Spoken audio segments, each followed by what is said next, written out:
காயத்ரி ஜபம் 2025 ஆவணி அவிட்டத்திற்கு மறுநாள் வருவது காயத்ரி ஜபம்.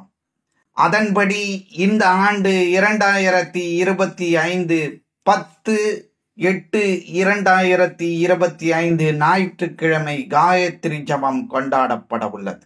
வேதங்களின் தாய் காயத்ரி என கூறப்படுகிறது. சக்தி வாய்ந்த மந்திரமாகிய காயத்ரி ஜபத்தை சங்கல்பம் செய்த பின்னர் 108 அல்லது 1008 முறைகள் உச்சரித்து ஜபம் செய்ய வேண்டும். மேலும் இதை தினமும் சூரிய நமஸ்காரத்திற்கு பின்னும் செய்யலாம்.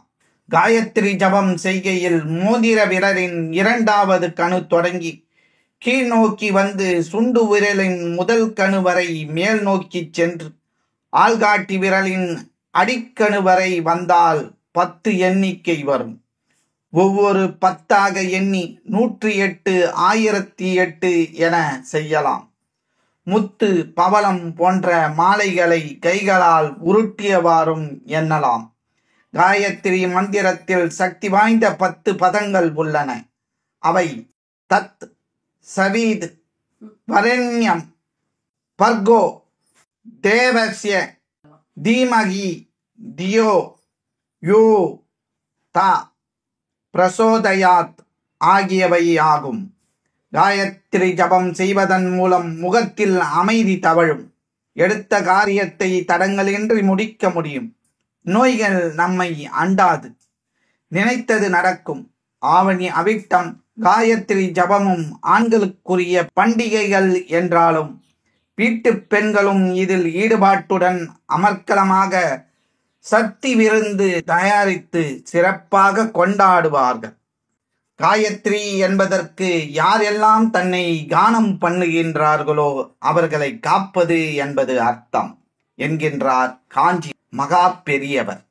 கானம் பண்ணுவது என்றால் அன்பு பக்தியுடன் உச்சரிப்பது என பொருள். பக்தியுடன் ஜெபிப்பவர்களை காயத்ரி மந்திரம் கவசம் போல் காக்கும் என்பது சுவாமிகளின் அருள் வாக்கு. 3 வேதங்களில் இருந்தும் ஒவ்வொரு சொல்லாக எடுத்த மந்திரம் காயத்ரி என்கின்றார் மனு. காயத்ரி மந்திரம் ஆண்களுக்கானது. அதை ஆண்கள் ஜபித்தாலே குடும்பத்தில் உள்ள பெண்களுக்கும் நன்மை உண்டாகும். மற்ற மந்திரங்களை நீண்ட காலமாக ஜபித்த பின்னரே சித்தி சுத்தி எனும் மன தூய்மை உண்டாகும். ஆனால் காயத்ரி ஜபத்தை ஜபித்த முதல் நாளிலேயே சித்தி சுத்தி உண்டாகத் தொடங்கிவிடும். அனைத்து நலன்களையும் தரும் காயத்ரி எனும் மந்திர சக்தி நம்முள் அணையாமல் அபிவிருத்தியாக அருள் புரிய வேண்டும் என கடவுளை பிரார்த்திப்போம். ஒரு நாளும் இந்த மந்திரத்தை மறக்காத வரம் கிடைக்கட்டும். இதில் உள்ள எழுத்துக்களும் அதற்குரிய சக்தியும் ஜபித்தால் கிடைக்கும் பலனும் இங்கு இடம்பெற்றுள்ளது.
இந்த பதிவினை உங்கள் உற்றார் உறவினர் நண்பர்களுக்கு பகிர்ந்திருங்கள். உங்களது மேலான கருத்துக்களை எங்களுக்கு பதிவிடுங்கள்.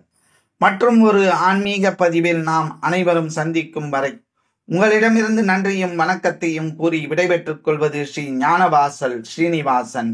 நன்றி, வணக்கம். எங்களுடைய பதிவு உங்களுக்கு பிடித்திருந்தால் லைக் பண்ணுங்க, ஷேர் பண்ணுங்க. மீண்டும் தொடர்ந்து இது போல பல பதிவுகளை பார்ப்பதற்கு எங்கள் சேனலை சப்ஸ்கிரைப் செய்து பெல் ஐக்கானை கிளிக் செய்து கொள்ளவும். நன்றி, வணக்கம்.